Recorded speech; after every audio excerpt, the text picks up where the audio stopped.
എനിക്ക് കിട്ടണം, എനിക്ക് കിട്ടണം, കിട്ടണം, കിട്ടണം എന്ന് ആഗ്രഹിക്കുന്നവരല്ല ക്രിസ്ത്യാനി.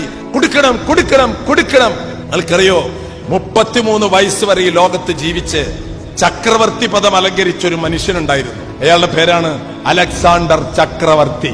ക്രിസ്തു ജീവിച്ചത്ര വർഷമേ അയാൾ ജീവിച്ചുള്ളോ, അയാൾ ചക്രവർത്തിയായി. രാജ്യങ്ങൾ പിടിച്ചെടുത്ത് അവസാനം ഇന്ത്യയിൽ വന്നു. എന്താണ്ടോ കാര്യം. അവസാനം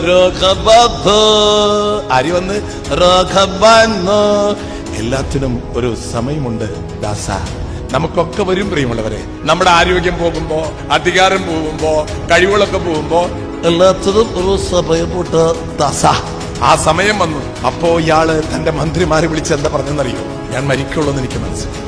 3 കാര്യങ്ങൾ എനിക്ക് ചെയ്തു തരണം. നമ്പർ 1, ഞാൻ മരിച്ചാൽ എന്റെ ബോഡി ഡോക്ടർമാര് വേണം മഞ്ചം ചുമക്കാൻ, ഡോക്ടർമാരെ കൊണ്ട് ചുമപ്പിക്കണമെന്ന്.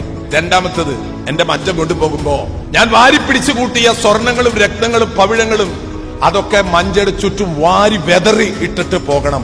3, ഞാൻ മരിച്ച് മഞ്ചയിൽ നിങ്ങൾ കിടത്തുമ്പോ ആ മഞ്ചയുടെ പുറത്തേക്ക് 2 കൈ ഇങ്ങനെ തുറന്നു വെക്കണം, എന്നിട്ട് വേണം കൊണ്ടുപോകാൻ. ഇയാളോട് ചോദിച്ചത് എന്തിനത്?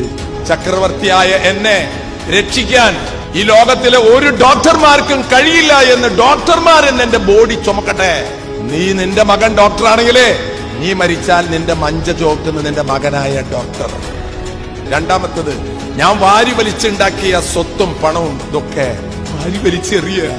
കണ്ടില്ലേ, കോവിഡ് വന്നപ്പോ ഇറ്റലിയിലെ ഒരു മനുഷ്യൻ നോട്ടുകളിന് വാരി വലിച്ചെറിയ. കണ്ടില്ലേ നിങ്ങള് വാട്സപ്പില്? എന്റെ മൂന്നാമത്, കൈ പുറത്തേക്കിടണം.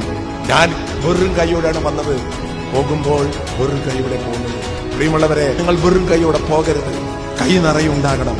ക്രൂശിതനായ ക്രിസ്തുവിനോടുള്ള സ്നേഹത്തിന്റെ, സഹനത്തിന്റെ മുത്തുകൾ ജീവിതത്തിൽ സൂക്ഷിച്ചു പിടിക്കണം.